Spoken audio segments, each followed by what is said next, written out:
அனைவருக்கும் வணக்கம். இன்றைய பதிவுல மேஷராசி அன்பர்களுக்கான குரு பெயர்ச்சி பலன்கள் தாங்க பார்க்க போறோம். பொதுவா மனுஷங்க வாழ்க்கையில அனைத்து விதமான நல்ல காரியங்களையும் செய்யக்கூடியவர் குரு பகவான் தாங்க. குரு பகவானை நம்ம எடுத்துக்கிட்டோம் அப்படின்னா, ஒரு வருஷம் ஒரு ராசியில சஞ்சாரம் செஞ்சுட்டு அனைத்து ராசி அன்பர்களுக்கும் எல்லா நட்பலன்களையும் தர்றதுனால குரு பெயர்ச்சி அதிக முக்கியத்துவம் கொடுத்து நம்ம பாக்குறோங்க. அத்தகைய சிறப்பு வாய்ந்த குரு பகவான் பார்த்தீங்கன்னா 2024 மே மாதம் 1ஆம் தேதி மதியம் 2:29 மணிக்கு மேஷ ராசியிலிருந்து ரிஷப ராசிக்கு பெயர்ச்சி ஆகுறாருங்க.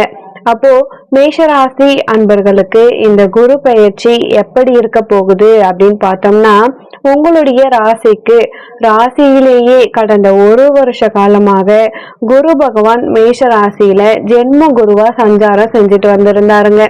இப்போ ஜென்ம குருவுல நிறைய உங்களுக்கு நன்மை தீமைகள் நிறைய அனுபவிச்சிருப்பீங்க. என்ன அப்படின்னு பார்த்தோம்னா, எல்லா வித சம்பவத்திலையுமே சரி, சின்ன சின்ன அவமானத்தை நீங்க சந்திச்சிருப்பீங்க. ஏன்னா ஜென்மகுரு அப்படின்னாலே பொதுவா எல்லா ராசி அன்பர்களுக்குமே ஜென்மகுரு வந்தாலே சில நெருக்கடிகள், சில அவமானங்கள் கண்டிப்பா நடக்குங்க. முடிவுகளை எடுக்க முடியாம தடுமாறி இருப்பீங்க. ஒரு சில இடத்துல நீங்க நின்று முடிவு எடுக்காத அளவுக்கு சில நிர்பந்தங்கள், இதை செஞ்சே ஆகணும் அப்படிங்கிற மாதிரியான ஒரு நிலைப்பாடு இருந்திருக்குங்க. குறிப்பா மேஷராசி அன்பர்கள் எப்படி இருந்திருக்கும், உடம்புல கொலஸ்ட்ரால் பிரச்சனைகள் இருந்திருக்கும், உணவு கட்டுப்பாடு இல்லாம சில பிரச்சனைகள், உடல்ல சில கொழுப்பு கட்டிகள், பிபி, பிரஷர், டயபெட்டிஸ், இது மாதிரி சில பிரச்சனைகள் உங்களுக்கு இதுவரைக்கும் குரு பகவான் ஏற்படுத்தி இருந்திருப்பாரு. அப்போ இது போன்ற சூழ்நிலைகள் இருக்கும் பொழுது இப்போ உங்களுக்கு ஜென்ம குரு விலகிட்டாரு. ராசிக்கு லாபஸ்தானத்துல குரு பகவான் பெயர்ச்சி ஆகி சஞ்சாரம் செய்ய போறாருங்க.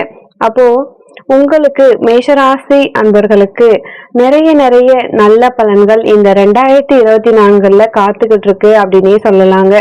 ஒரு பாக்கியாதிபதியாகவே இருந்துகிட்டு அவர் லாபஸ்தானத்துல இருக்க போறாருங்க. பொருளாதாரத்தை குறிக்கக்கூடிய தனஸ்தானத்துல சஞ்சாரம் செய்யறது ரொம்பவே விசேஷங்க.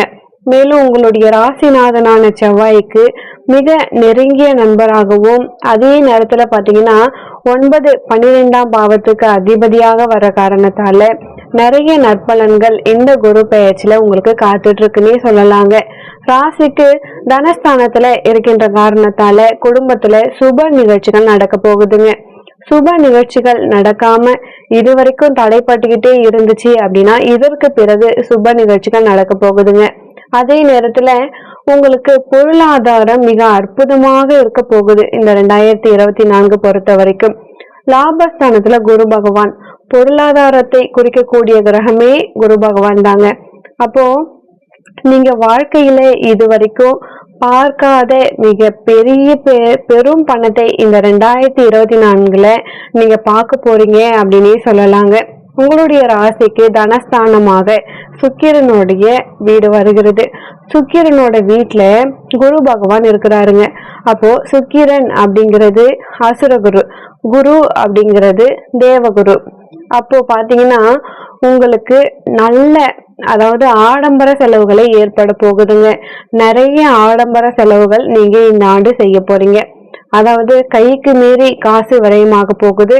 ஆனா விரையாதிபதி தனஸ்தானத்துல இருக்கின்ற காரணத்தால குடும்பத்திற்கு தேவையானதை நீங்க பூர்த்தி செய்ய போறீங்க. அது சுப விரயமாகத்தான் உங்களுக்கு இருக்க போகுது அப்படின்னே சொல்லலாங்க. சுப விரயத்தால மகிழ்ச்சி உங்களுக்கு உண்டாக போகுது. குரு சுக்கிரன் வீட்டுல குரு பகவான் இருக்கிறாருங்க. அப்ப பாத்தீங்கன்னா பொருளாதாரத்தை குறிக்கக்கூடிய கிரகம் பாத்தீங்கன்னா ஒன்று குரு, ஒன்று சுக்கிரன். அப்போ 2 கிரகங்கள் தனஸ்தானத்துல சம்பந்தப்படுற காரணத்தால பொருளாதாரத்தை பத்தி நீங்க கவலைப்பட வேண்டிய அவசியம் இல்லை. மேலும் 2ஆம் இடத்துல இருந்து அவர் பார்க்கக்கூடிய இடங்கள் அப்படின்னு பார்த்தோம்னா உங்களுடைய ராசிக்கு 6ஆம் இடமாக வர்றது கன்னிராசிங்க. அப்போ கன்னிராசியே 5ஆம் பார்வையாக குரு பகவான் பார்வை செய்யறாருங்க. யாருக்கெல்லாம் இது வரைக்கும் வேலை கிடைக்காம இருக்கோ உங்களுக்கு கண்டிப்பாக வேலை கிடைக்க போகுதுங்க. வேலையில இப்போ உங்களுக்கு ப்ரமோஷன் ஒரு வருஷமா தள்ளி போய்கிட்டே இருக்கு, தடைப்பட்டுக்கிட்டே இருக்கு. மே மாதத்துக்கு அப்புறம் பாத்தீங்கன்னா இமிடியட்டா உங்களுக்கு ப்ரமோஷன் கிடைச்சிரும். அதனால சம்பள உயர்வு உங்களுக்கு கண்டிப்பா உண்டு அப்படின்னே சொல்லலாம். 6ஆம் பாகவம் சத்ருஸ்தானம். அப்போ எதிரி 6ஆம் இடமாக இருக்கின்ற காரணத்தால 6ஆம் இடத்தை குரு பார்க்கும் பொழுது மறைமுகமாக சில எதிரிகள் உங்களுக்கு உருவாகலாம். நீங்க யாரையும் புதிதாக அறிமுகமாகக்கூடிய நண்பர்களை நீங்க நம்பவே வேணாமுங்க. குரு பகவான் விரையாதிபதியாகவும் இருக்கிறாருங்க. அதே நேரத்துல 6ஆம் பாகவம் இங்க தொடர்பு வரதால மறைமுக எதிரிகளை அறிமுகப்படுத்தி வைப்பாருங்க. மறைமுக எதிரிகளால் சில அவமானங்கள் உண்டு. அதனால கவனமாக இருக்கணுங்க.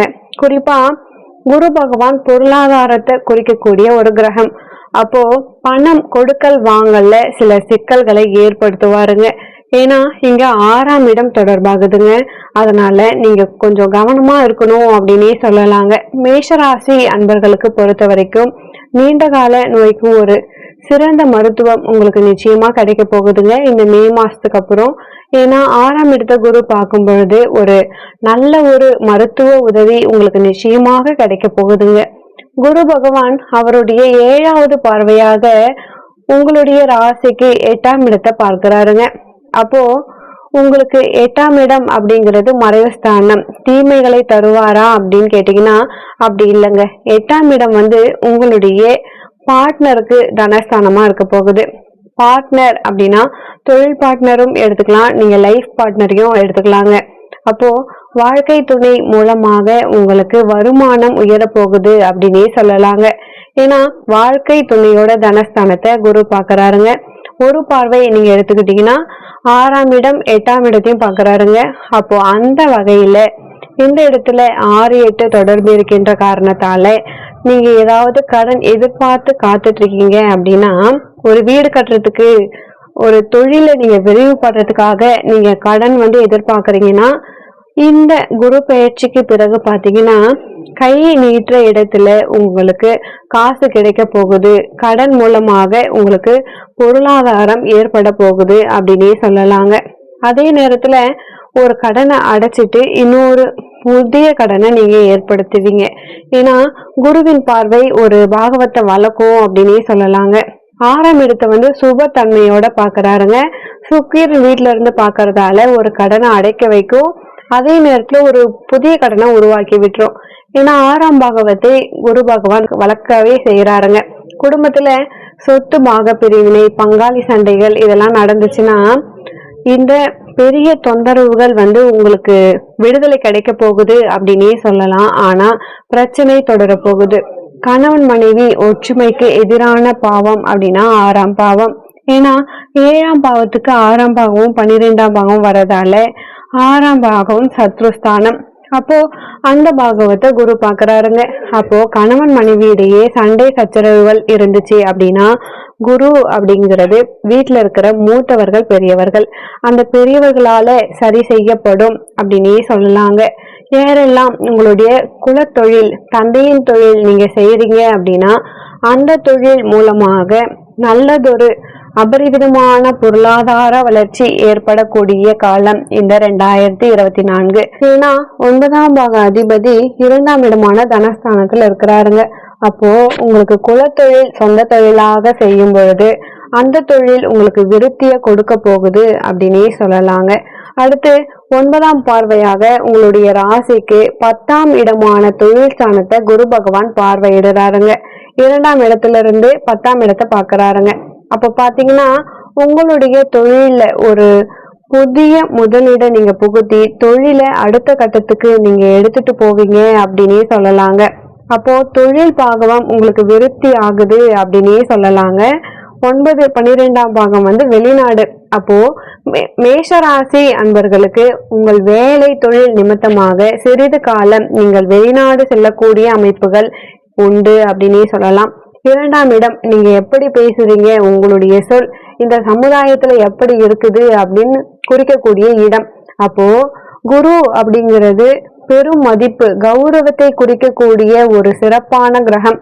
அப்போ அந்த வகையில 2ஆம் இடத்துல குரு பகவான் இருக்கின்ற காரணத்தால உங்களுடைய சொல்லுக்கு இந்த சமுதாயத்துல ஒரு நல்ல மரியாதை கிடைக்க போகுதுங்க. நீங்க கவனமாக இருக்கக்கூடிய காலகட்டம் அப்படின்னா 2024 அக்டோபர் மாதத்துக்கு பிறகு குரு வக்ரத்துல இருப்பாருங்க.